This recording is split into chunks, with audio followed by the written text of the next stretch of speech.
is this question important at some time or the other? हम में से कितने लोग हैं जिनके लिए ये सवाल कभी ना कभी रेलेवेंट हो जाता है, महत्वपूर्ण हो जाता है, कैसे दूसरे को प्रभावित कर दूं? ठीक, ज्यादातर लोगों के लिए that means that this is not only his question, this question belongs to many of us, rather most of us. ठीक है ना, ये हम सबका सवाल है, तो इसे हम सुनेंगे भी ऐसे ही जैसे ये सवाल हमने ही पूछा हो, ठीक है ना, ये सिर्फ इनका सवाल नहीं. Now let's see. Influencing others. Why do I want to influence others? Why does anybody want to influence others? आप दूसरे को प्रभावित क्यों करना चाहते हैं?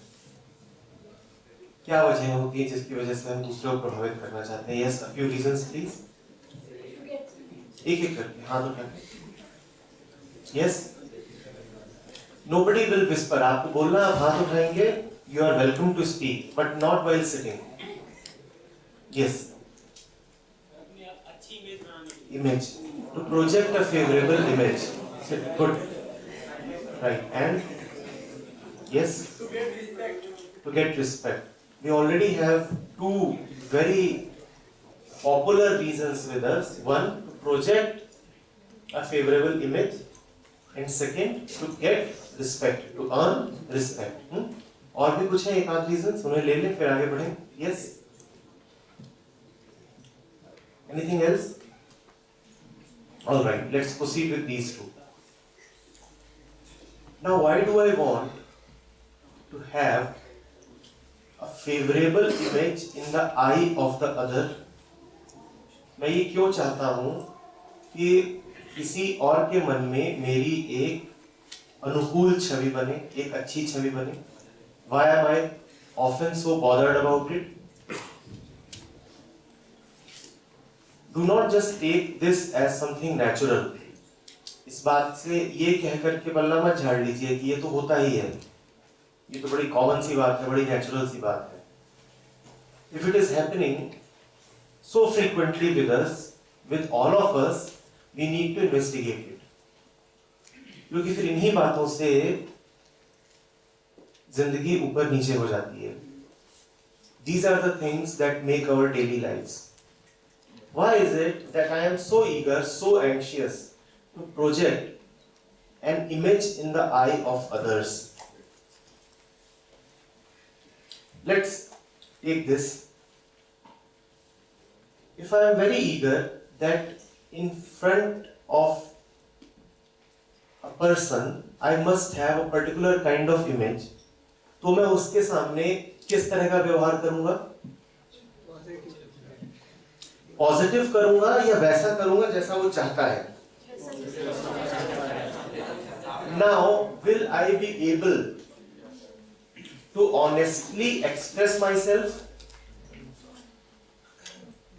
Once this thought has arisen in my mind that I must act so as to please the other person. Now, do I have the freedom of free will available to me? अब मेरा ध्यान इस पर नहीं रहेगा कि मुझे कैसा होना है, मेरी क्या समझ है, मुझे क्या कहना चाहिए. मेरे एक्शंस अब मेरी समझ से नहीं निकलेंगे. मेरे एक्शंस अब लगातार इस डर से, इस कंसर्न से निकलेंगे कि सामने वाला मेरे विषय में क्या सोच रहा है. ठीक, उसके इशारों पर चलूंगा मैं. अगर सामने वाला बैठा है, वो एक तरह की बात में यकीन करता है, तो उसके प्रतिकूल बात बोलने में मैं डरूंगा, क्योंकि मुझे अपनी छवि खराब होने का डर रहेगा. So the first thing that has happened, the moment I have created this kind of a concern in my mind is that, Rahul, we need our friend, this one in blazer, come, no, पीछे वाला, so come right up front. आगे आओ, उठो. Go and sit there. All of you clearly understand that every minute when I'm speaking is being shared by all 200-250 members of this audience. अगर कोई यहाँ पर 1 minute भी खराब करता है तो वो 250 लोगों का 1 मिनट है. 250 man minutes, which means 4 man hours. It is criminal. It is criminal.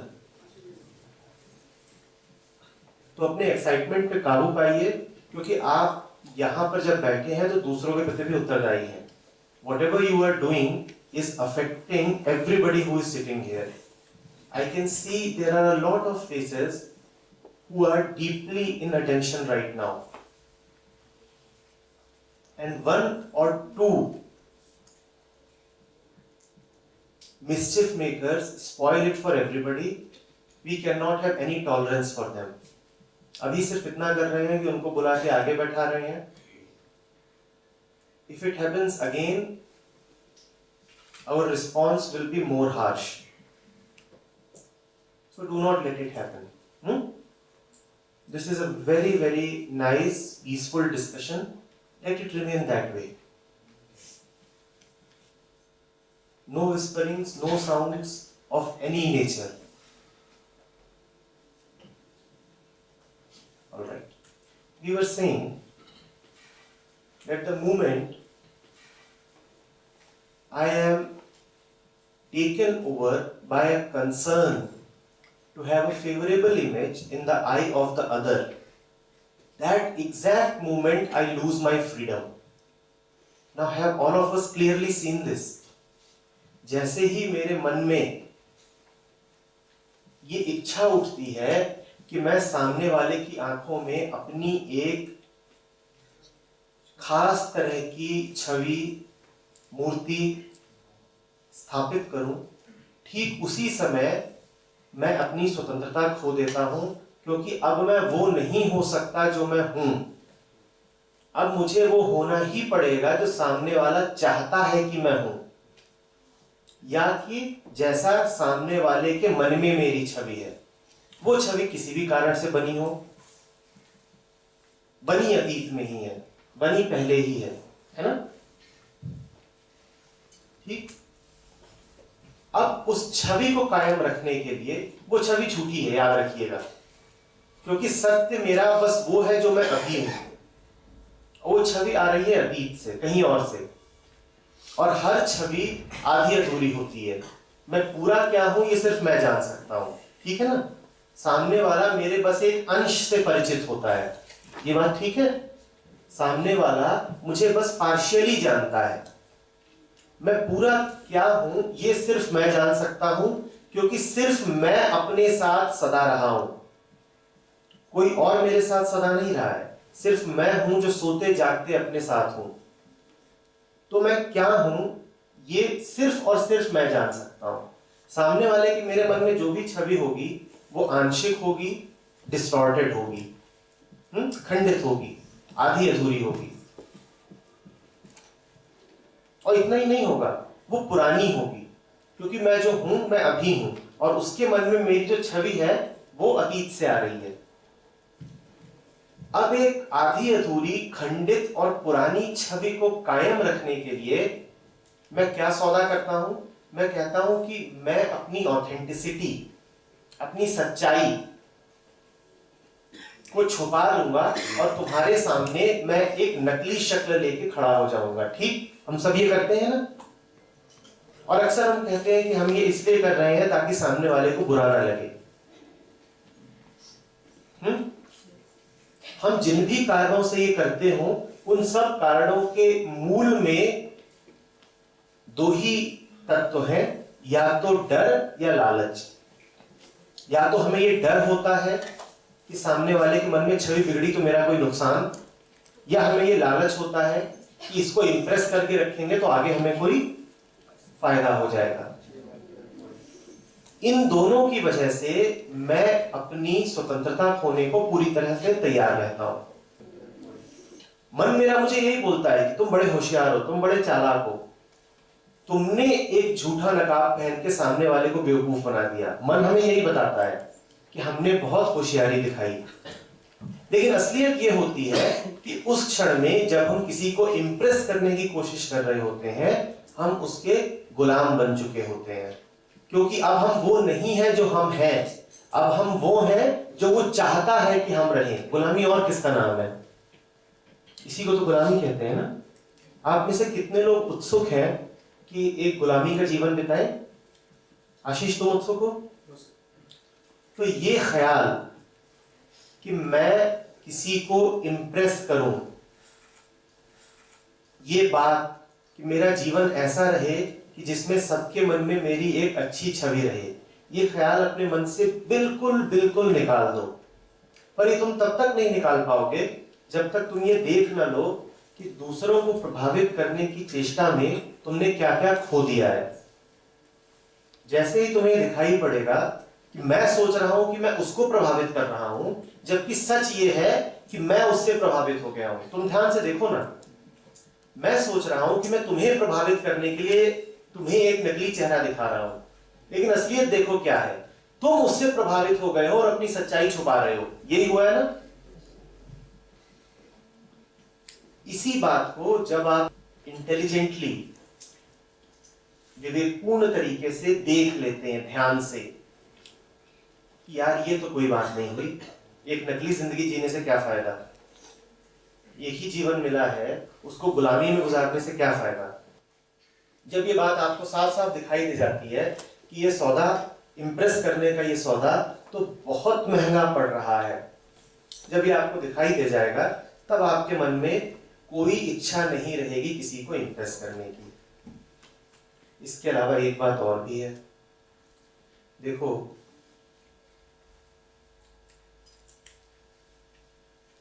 दो ऐसे लोग जो एक दूसरे को लगातार इंप्रेस करना चाह रहे हो, तुम्हें क्या लगता है उनके बीच में कैसा संबंध होगा?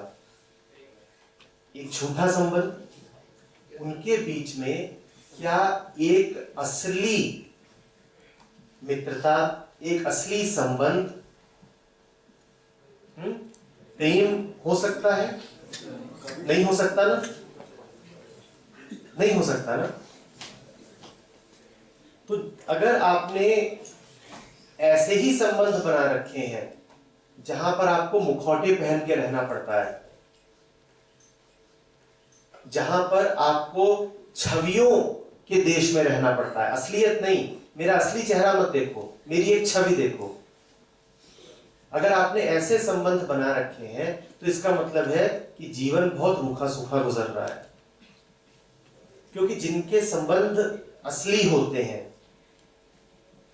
जिनकी मित्रता प्रेमपूर्ण होती है, उसमें कुछ जान होती है, उनको झूठ नहीं बोलना पड़ता, उनको छवि नहीं बनानी पड़ती।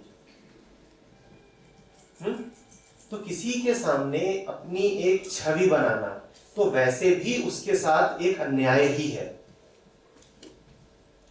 क्योंकि जैसे ही तुमने छवि बनाने की कोशिश की, वैसे ही तुमने रिश्ते में, उस संबंध में, चाहे वो किसी के साथ भी हो, तुमने उस संबंध में मिलावट कर दी, उसे नकली बना दिया। और ये काम हम दिन रात करते हैं। शायद ही कोई ऐसा हो हमारे जीवन में जिसके साथ हम असली हो पाते हो। हम अपने साथ ही असली नहीं हो पाते। हम अपने आप को ही गौर से देखने से इतना डरते हैं, इतना बचते हैं, हम किसी और के सामने कैसे अपने आप को रिवील कर दें, खोल दें, उद्घाटित कर दें, बड़ा मुश्किल लगता है।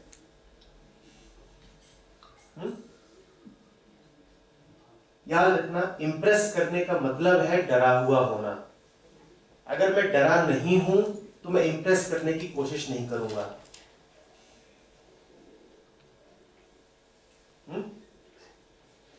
मेरे लिए इतना ही काफी होना चाहिए कि मैंने अपने आप को क्या जाना है,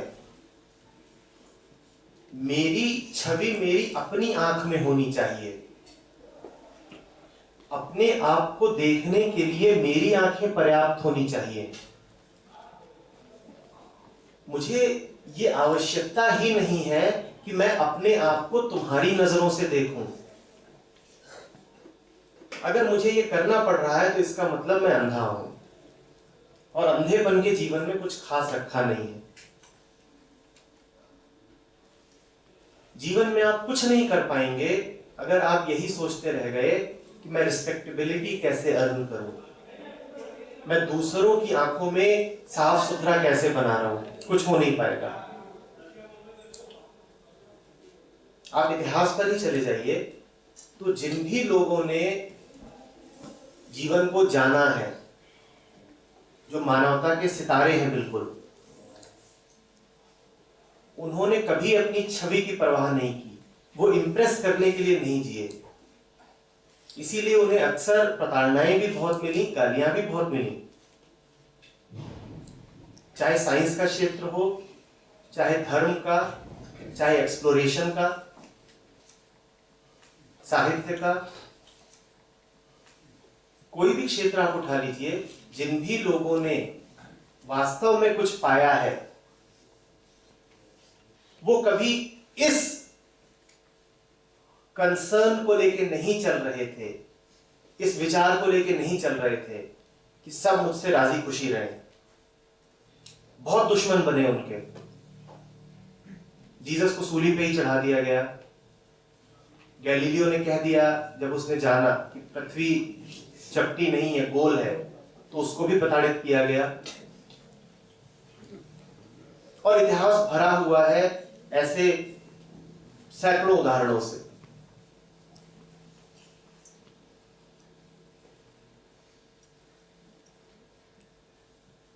अभी ये तुम्हारी अवस्था नहीं है कि ये सवाल तुम अपने मन में आने दो, हाउ टू इम्प्रेस अदर्स। अपने आप को जानो, और तुम्हारा व्यवहार तुम्हारी अपनी समझ से निकले, तुम्हारे डर से नहीं। खरे रहो, ऑथेंटिक रहो, सच्चे रहो। इसका मतलब ये नहीं है कि सामने वाले से लड़ना है। मैंने तो बिल्कुल उल्टी बात कही है। मैंने कहा है कि अगर एक प्रेमपूर्ण जीवन बिताना है तो ये धोखाधड़ी बंद करनी पड़ेगी। बात कुछ कुछ समझ में आ रही है?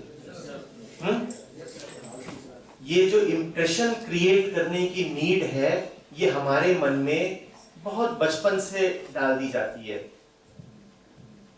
एक अपनी छवि प्रतिस्थापित करो। हमें बहुत अच्छा लगता है जब हमें कोई और बोल देता है कि तुम बड़े अच्छे हो। हमें सिखाया ही यही गया है कि तुम सफल तब होगे जब कोई अन्य आकर के तुम्हें सर्टिफिकेट दे कि तुम बेहतरीन हो, तुमने ये पाया, तुम्हारे इतने मार्क्स आए, या कोई भी और बात। इसमें हमारी गलती बहुत कम है। हमारी परवरिश ही ऐसी हुई है, हमारी शिक्षा ही ऐसी रही है। हमको लगातार ये बताया गया है कि बेटा अपने आप को दूसरे की नजरों से देखो। दूसरे अगर बोलते हैं कि तुम भले तो तुम भले, दूसरे अगर बोलते हैं कि तुम बुरे तो तुम बुरे। अपनी आंखों से खुद को देखना क्या होता है ये हमें कभी सिखाया नहीं गया। नतीजा, हमने अपनी आंखें करीब करीब खो ही दी हैं।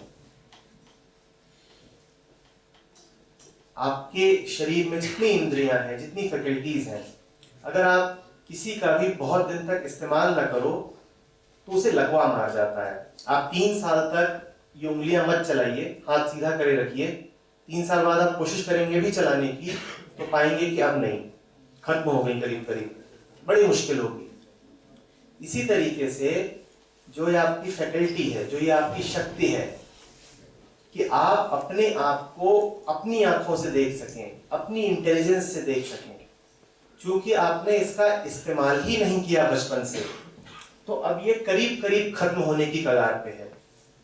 कुछ साल और नहीं इस्तेमाल करोगे तो पूरी तरह खत्म हो जाएगी और फिर तुम पक्के गुलाम बन जाओगे।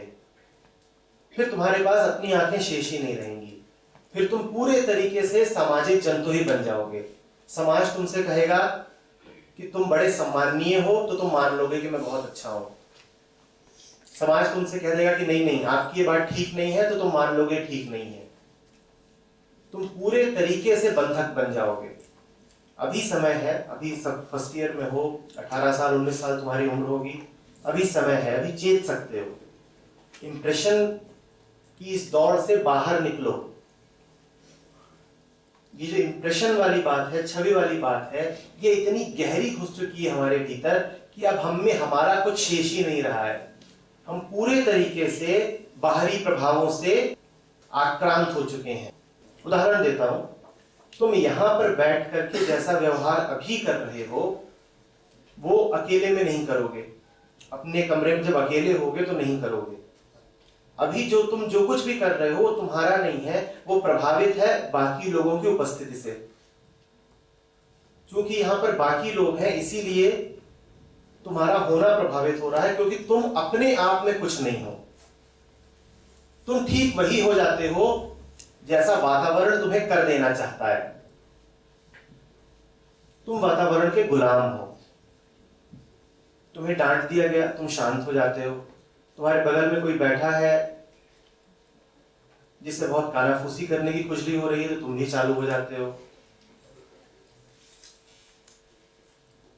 स्वयं क्या करना है इसकी कोई निजता तुम्हारे पास नहीं है। तो बीमारी पहले ही बहुत दूर तक जा चुकी है, बस आखिरी स्टेज पर है। अभी भी रोक सकते हो तो रोक लो, वरना इसके बाद पाओगे कि बहुत मुश्किल हो गया है। तुम देखते नहीं हो लोग कैसा जीवन बिता रहे हैं। सड़क पे जो आम आदमी चलता रहता है उसको देखो, उसके भीतर अपना कुछ शेष नहीं बचा है। वो पूरे तरीके से बाहरी प्रभावों का गुलाम हो चुका है। वो ठीक वही करता है, वो ठीक वही करता है जो दूसरों को पसंद है। उसके जीवन में प्रेम भी उसका अपना नहीं है। वो शादी ब्याह भी ठीक वैसे ही करता है जैसे तुम दो लोगों ने कहा था कि रिस्पेक्टेबिलिटी बनी रहे। वहां पर भी उसके जीवन में प्रेम नहीं है। इज्जत बनी रहे इस हिसाब से कुछ करो। वो नौकरी, प्रोफेशन, काम, वर्क भी ऐसा ही चुनता है जिसमें उसको दूसरे इज्जत दें। उसको इस बात से कोई प्रयोजन नहीं रह जाता कि वो काम करते हुए दिन में 10 घंटे वो खुद कैसा महसूस करता है ना। वो इसी बात पे चलने लगेगा कि मैं एक सरकारी नौकरी ले लूं, क्योंकि सरकारी नौकरी जो लोग लेते हैं उनको इज्जत बहुत मिलती है। और तुम में से कई लोग अभी से ही उस जाल में फंस चुके होंगे। तुमने ये बिल्कुल नहीं सोचा होगा कि काम जीवन होता है। अभी से लेकर के 60-70 साल की उम्र तक तुम दिन के 10-12 घंटे काम करते हुए गुजारोगे। काम का निर्धारण यह देख के नहीं किया जा सकता कि माँ बाप या समाज इससे मुझे कितनी इज्जत देगा, मेरी कैसी छवि बनेगी। काम का निर्धारण तो बस इससे किया जा सकता है कि मैं उन पलों को जीऊंगा कैसे। रोज दिन के 10-12 घंटे मुझे जीने हैं इस काम के साथ, मैं कैसे जीऊंगा। पर ये विचार ही हमारे दिमाग से बिल्कुल साफ हो चुका है, क्योंकि हमारा दिमाग बस इंप्रेस करने की होड़ में लगा हुआ है। हम पूरी तरीके से भेड़ बन चुके हैं जो दूसरों के प्रभाव में चलती रहती हैं, जिनका अपना कोई विवेक नहीं होता। और तुर्रा ये कि हम सोच रहे हैं कि हम दूसरों को प्रभावित कर रहे हैं। जैसे कि भेड़ों का एक झुंड एक तरफ को भागा चला जा रहा हो और हर भेड़ ये सोच रही हो कि बाकी सब भेड़ें उधर इसलिए चल रही हैं क्योंकि मैं उधर को चल रही हूं, जैसे मैंने सबको प्रभावित कर रखा है। वो इतनी बेहोश है कि उसे खबर भी नहीं कि तुमने किसी को इंप्रेस नहीं कर रखा, तुम सिर्फ गुलाम हो दूसरों के। इस बेहोशी में जिंदगी बिताना बहुत कष्ट को आमंत्रण देना है। तुम देखो ना, ठीक अभी तुम कॉलेज में आए हो, तुम में से बहुत कम लोग होंगे वाकई, और बात सिर्फ तुम्हारी नहीं है, हर कॉलेज की यही हालत है। तुम में से बहुत कम लोग होंगे जो अपनी समझ से, अपने विवेक से अपने आनंद के लिए इंजीनियरिंग कर रहे हैं कि मुझे बहुत मजा आता है, तो कॉम्प्लेक्स नंबर सॉल्व करने में, कॉशीज इक्वेशन देख करके,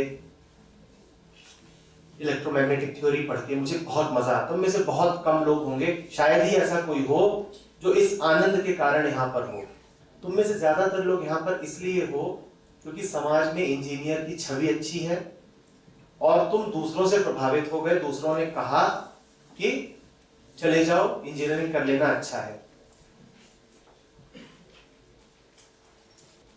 दोनों ही कारण बाहरी हैं, दोनों ही कारण बाहरी ही हैं। दूसरे तुम्हें डायरेक्टली कहें, सीधे सीधे कहें कि इंजीनियरिंग कर लो बेटा, बहुत स्कोप है आगे, तो ये भी एक बाहरी कारण है।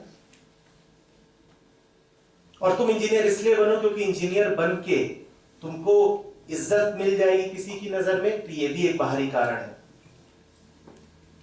जो एकमात्र उचित कारण हो सकता है इंजीनियरिंग करने का, वो हमारी जिंदगी से गायब है। तो इसीलिए कह रहा हूं कि बीमारी पहले ही अपने आखिरी चरण में पहुंच चुकी है, उसको यहीं पर रोक दो। इंप्रेस करने की ये होड़ तुम्हें कहीं का नहीं छोड़ेगी, पूरा का पूरा गुलाम बना देगी।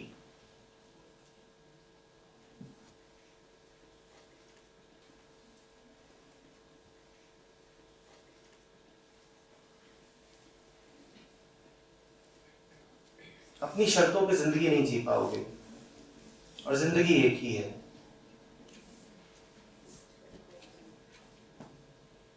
आशीष, बात आ रही है समझ में?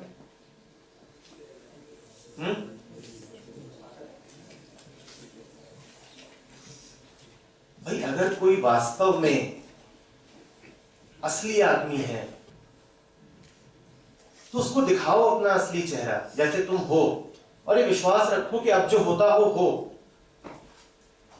अपना एक नकली चेहरा दिखा करके, एक नकली संबंध बना करके मिल भी क्या जाना है? बने तो असली बने, मैं भी असली, तुम भी असली, और फिर उससे बनेगा एक असली संबंध।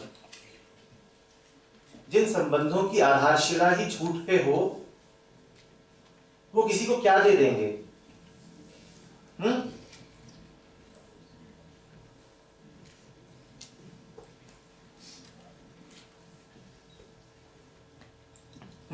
अगला सवाल बोलो। सर, इच्छाओं को कैसे नियंत्रित किया जा सकता है? क्योंकि सर इच्छाएं कलेश के कारण होती हैं। सर दुख दर्द सब बुद्धि से होता है, तो इच्छाओं को कैसे नियंत्रित किया जा सकता है? क्या नाम है? सर ब्रजमोहन लोला।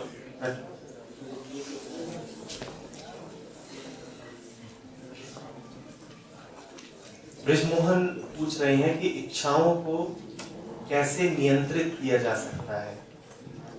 अच्छा, क्यों नियंत्रित करना है? देखो, सवाल ये तुम सबका है। यहां पर कोई ऐसा नहीं है जिसके सामने ये सवाल इस रूप में नहीं तो किसी और रूप में ही, पर सामने आया जरूर होगा, और आता है। ठीक है ना? तो इसको बिल्कुल यही मान के सुनो कि सवाल तुम्हारा ही है। मैं तुमसे पूछना चाहता हूं कि इच्छाओं को नियंत्रित करने की बात उठे ही क्यों? क्यों उठती है?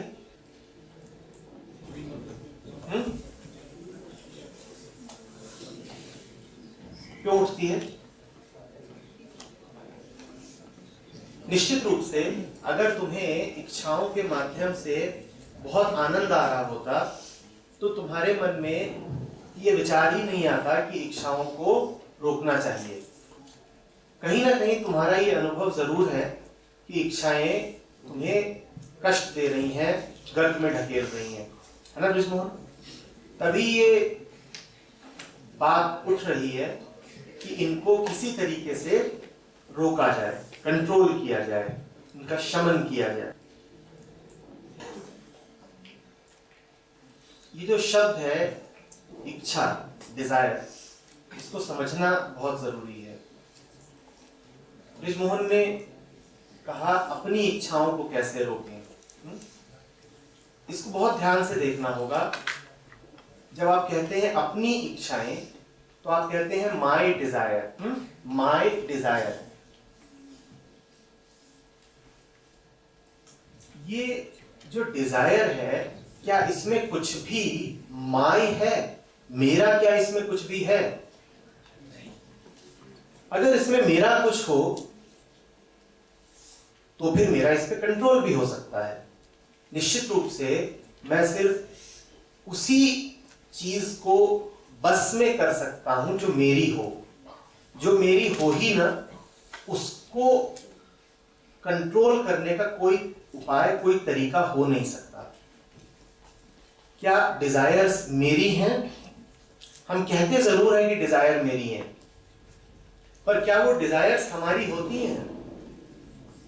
हाँ, हम उनसे संबंध बहुत गहरा बैठाते हैं और हम जोर जोर से चिल्ला चिल्ला के कहते हैं कि मेरी इच्छा है, मेरी इच्छा है, मैं ये करना चाहता हूं, मेरी चाहत है।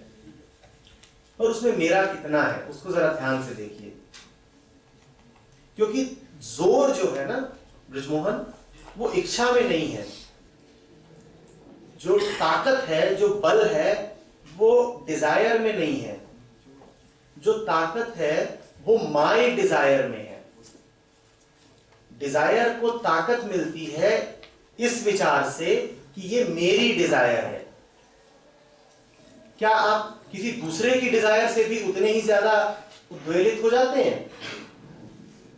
भाई, आप किसी के साथ खड़े हैं, उसको डिजायर हो रही है पिज्जा खाने की, तो क्या आप दौड़ पड़ते हैं पिज्जा खाने? आप तो तभी डिजायर के बस में आते हैं जब आप अपने आप से ये कह देते हैं कि ये मेरी डिजायर है। ठीक है ना? तो बात डिजायर की नहीं, बात इस मेरेपन की है, दिस माइनेस। एक कंपनी एक नया मोबाइल फोन लॉन्च करती है, वो विज्ञापन दिखाने शुरू करती है, और जो आपको विज्ञापन दिखा रहा है वो बहुत चतुर है। वो करीब करीब एक मनोवैज्ञानिक ही है। वो बहुत अच्छे से जानता है कि मन को, सामने वाले के मन को प्रभावित कैसे किया जाता है। और याद रखिएगा फिर कि पिछले सवाल में और इस सवाल में बड़ा सीधा संबंध भी है, इंप्रेस करना, प्रभावित करना। तो जो एडवर्टाइजर है वो भली भांति जानता है कि आपके मन को कैसे बस में लाना है। तो जब आप पहले पहल उसका विज्ञापन देखते हैं टीवी पर, तो आप कहते हैं अरे बेकारी एक और मोबाइल फोन लॉन्च हो गया, और ये कैसा भद्दा विज्ञापन है। पर वो आपसे कहीं ज्यादा चालाक है। टीवी पर वो विज्ञापन वो आपको एक नहीं 500 बार दिखाएगा। टीवी पर ही नहीं दिखाएगा, वो आपको इंटरनेट पर भी दिखाएगा, रेडियो पर भी सुनाएगा, अखबार में भी दिखाएगा, आप चल फिर रहे हैं तो होर्डिंग्स पर भी दिखाएगा। और इतना ही नहीं, आपके कुछ दोस्त वो मोबाइल खरीद लेंगे तो उनके खरीदने के माध्यम से भी उस मोबाइल का प्रचार हो जाएगा। और ऐसे देखते देखते 2 महीना बीतेगा, 3 महीना बीतेगा, और एक दिन आप पाएंगे कि आप बाजार की तरफ चल दिए हैं वही मोबाइल खरीदने। और तब आपको रोका जाएगा तो आप कहेंगे नहीं, ये तो मेरी इच्छा है, ये तो मेरी इच्छा है कि मैं ये मोबाइल खरीदना चाहता हूं। और ठीक इसी तरीके से धंधे चलते हैं। विज्ञापन का पूरा मनोविज्ञान ही यही है, ऐसे ही काम होता है। प्रश्न ये उठता है कि यह इच्छा आपकी थी या आपके भीतर घुसेड़ी गई, आरोपित की गई, इम्प्लांट की गई, पूरी ताकत से आपके भीतर इसको डाला गया। क्या ये आपकी इच्छा थी? लेकिन इस समय जब आप बाजार जा रहे हैं और आपका मन अब पूरे तरीके से उस मोबाइल का हो चुका है कि मुझे ये मोबाइल चाहिए ही चाहिए, इस समय अगर आपको कोई कहेगा कि बेटा ये तो तुम्हारी इच्छा है ही नहीं, तो आप लड़ने को उतारू हो जाएंगे। आप कहेंगे नहीं, मेरी ही इच्छा है, मुझे खरीदना है।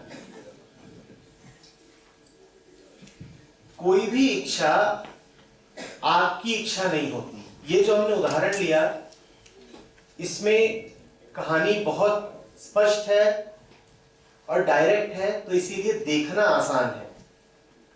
जो आपकी बाकी इच्छाएं भी होती हैं वो किसी न किसी बाहरी स्रोत से ही आ रही होती हैं। स्रोत बाहरी है इच्छा का, आपकी अपनी कुछ नहीं होती इच्छा। क्योंकि इच्छा, हमेशा याद रखिए, किसी बाहरी वस्तु की ही तो है। वो वस्तु या व्यक्ति या जगह जो भी है, जो आपकी इच्छा का केंद्र है, वो आपकी सेंसेस के माध्यम से आपके दिमाग पर एक तरह का आक्रमण करता है। और दिमाग की, ब्रेन की प्रवृत्ति ये होती है कि वो रिपीटिशन से प्रभावित हो जाता है। वो आक्रमण अगर बार बार होगा तो दिमाग उससे, ब्रेन उससे तादात्म्य स्थापित कर लेगा। इसी का नाम इच्छा है। ब्रेन अब उसको पाना चाहेगा। इसको साइकोलॉजी की भाषा में कंडीशनिंग कहते हैं, कि आपके दिमाग की कंडीशनिंग कर दी गई। आप सोचते भले ये हो कि इच्छा मेरी है, पर वो इच्छा आपकी नहीं है, वो आपके दिमाग की कंडीशनिंग है। आप अगर एक हिंदू हैं तो बहुत संभावना है कि आप एक मंदिर के सामने से निकलें तो आपको इच्छा हो कि हाथ जोड़ लूं या दर्शन कर लूं या प्रसाद चढ़ा दूं। आप अगर किसी और धर्म से हैं तो आपके भीतर मंदिर को देख के ये इच्छा उठने की संभावना बहुत कम है। ये इच्छा आपकी है या आपके धर्म की है। याद रखिए, धर्म आपने चुना नहीं था। आप में से किसी ने भी अपना धर्म चुना नहीं है, लेकिन चूंकि आपको हिंदू के रूप में संस्कारित कर दिया गया है, कंडीशन कर दिया गया है, तो अब ये इच्छा आ गई साथ में। ये इच्छा आपकी नहीं है। ये इच्छा उन सब ताकतों की है जिन्होंने आपको हिंदू या मुसलमान बनाया। पर आप कहेंगे आज तो मेरी इच्छा हो रही थी कि मैं दर्शन कर लूं। बेटा, आपका कुछ नहीं है इसमें। जब आप इस बात को जान जाते हो कि माई डिजायर में माई तो कुछ है ही नहीं, सिर्फ डिजायर ही डिजायर है, तब उस डिजायर का जो जोर है वो कम हो जाता है, अपने आप कम हो जाता है। इच्छा से लड़के इच्छा को नहीं जीत पाओगे। इच्छा को समझ के उससे जीत जाते हो। जब ये समझ जाते हो कि ये इच्छा मेरी नहीं है, ये किन्हीं और ताकतों की है और इससे मैं बस तादाद में बनाए बैठा हूं पागल की तरह। जैसे एक कहानी होती है कि कोयल इतनी चालाक होती है कि वो अपने अंडे कौवे के घोंसले में रख देती है और कौवा उनको अपना मान के सेता रहता है। ठीक वैसे ही इच्छा किसी और की है, दौड़ते उसके पीछे आप हो, क्योंकि आपने मान लिया है कि मेरी है। जैसे कौवा मान लेता है कि अंडे मेरे हैं। अगर उसने ध्यान दिया होता तो व्यर्थ के प्रयत्न से, दौड़ धूप से बच जाता। और फिर जो हार्ट ब्रेक होता है, जब दिल टूटता है, कि जब उसमें से पक्षी निकलते हैं छोटे और कौवा देखता है कि मेरे बच्चे तो हैं ही नहीं, तो जो दिल टूटता है, जो कष्ट होता है, वो उससे भी बच जाता है। आप भी बच सकते हैं इन सब से अगर आप ध्यान से देखें ये इच्छा कहां से आई, किसने इम्प्लांट करी मेरे भीतर। अभी तक हमने जिन दो उदाहरणों को लिया, उन दोनों में सामाजिक तत्व जिम्मेदार हैं आपके भीतर इच्छा बैठाने के लिए। दो तरह की कंडीशनिंग होती है। कंडीशनिंग शब्द को हमने लिया था ना, दो तरह की होती है। पहली तो सामाजिक, जहां पे कोई और व्यक्ति या अवधारणा या धर्म, फिलॉसफी, इस तरह की चीजें आपके भीतर किन्हीं विचारों को जमा दें, तो ये कहलाती है सोशल कंडीशनिंग। और दूसरी होती है फिजिकल, जो आपके शरीर में ही बैठी हुई है, जो आपके शरीर में ही बैठी हुई है। जैसे खाने की इच्छा, जैसे कि अब आप सब लोग एक विशेष उम्र में आ गए हैं। आपने कभी ये सोचा कि अगर आप लड़के हैं तो लड़कियों के प्रति आकर्षण होता है, लड़की हैं तो लड़कों के प्रति। आपने कभी ये सोचा कि ये घटना 18 की उम्र में घटती है, 8 की उम्र में क्यों नहीं घटती? अगर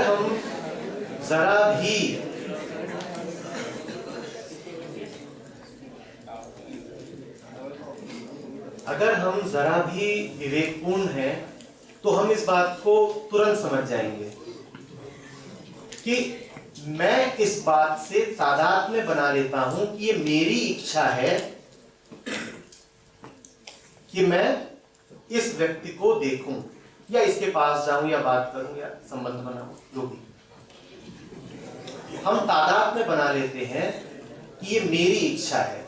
और हम इस बात को बिल्कुल नहीं समझते कि अगर ये मेरा होता तो ऐसी इच्छाएं आज से 5 साल 10 साल पहले भी तो घट सकती थी, तब क्यों नहीं हुई। हम ये बिल्कुल नहीं समझ पाते कि अगर कोई चुंबक, कोई मैग्नेट आयरन फाइलिंग्स को आकर्षित करता है तो चुंबक को ये कहने का कोई हक नहीं है कि मैंने आकर्षित किया, और न आयरन फाइलिंग्स के पास ये कहने की कोई वजह है कि हम आकर्षित हुए। ये तो एक मॉलिक्यूलर फिनोमेना है, पूरे तरीके से एक मैकेनिकल चीज है जिसका कुछ भी चेतना से लेना देना नहीं है। ये तो प्रकृति के जड़ नियम है कि एक विशेष प्रकार का मॉलिक्यूल है जो दूसरे तरीके के मॉलिक्यूल्स को खींच रहा है, उसका फील्ड है ऐसा, मैग्नेटिक फील्ड। ठीक वैसे ही एक उम्र के बाद आपके भीतर बहुत सारे ऐसे मॉलिक्यूल्स पैदा हो गए हैं जिसमें आपने कुछ नहीं किया, आपने एप्लीकेशन नहीं दी है कि मेरे हार्मोन्स रिलीज हो, अब ये बस होता है, आपने इसमें कुछ नहीं किया। पर आपकी इतनी बुद्धि नहीं जगी है कि आप कहें कि इस शरीर के हार्मोन्स मेरे भीतर लड़कियों को देखकर या लड़कों को देखकर कुछ प्रतिक्रियाएं पैदा करते हैं।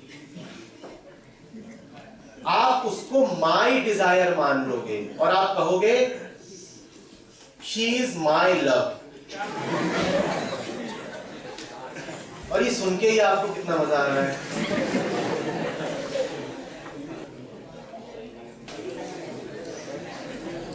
आपकी इतनी बुद्धि बिल्कुल नहीं जागेगी कि यही हार्मोन अगर आपके भीतर से निकाल दिया जाए, यही मॉलिक्यूल, कोई मॉलिक्यूल ही है जो लैब में भी पैदा किया जा सकता है,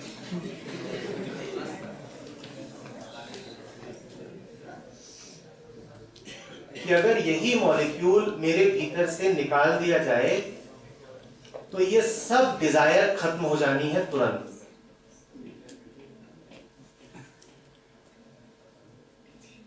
खेतों का बैल देखा है ना, उसको गाय को देख के कोई डिजायर नहीं होती।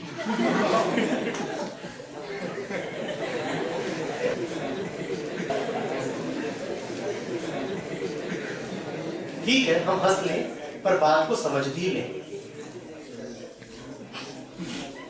उस लव में तुम्हारा कुछ नहीं है, वो फिजिकल कंडीशनिंग है, कुछ मॉलिक्यूल्स का खेल है, और उसके लिए तुम बड़े बड़े गाने गाने लग जाते हो,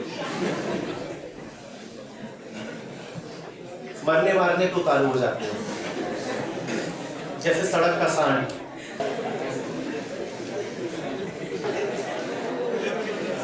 सड़क के सांड से पूछो तो कहेगा वो फलानी गाय से मुझे बड़ा प्रेम हो गया।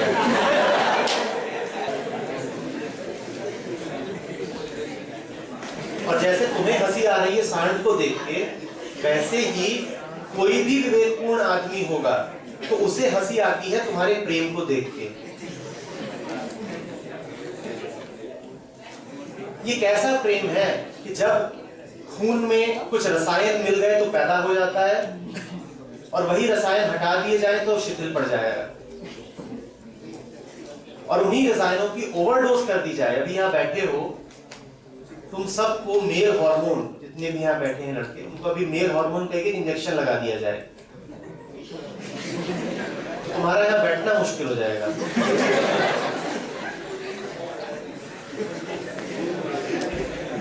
तुम्हारा जीवन लव से लबालब हो जाएगा।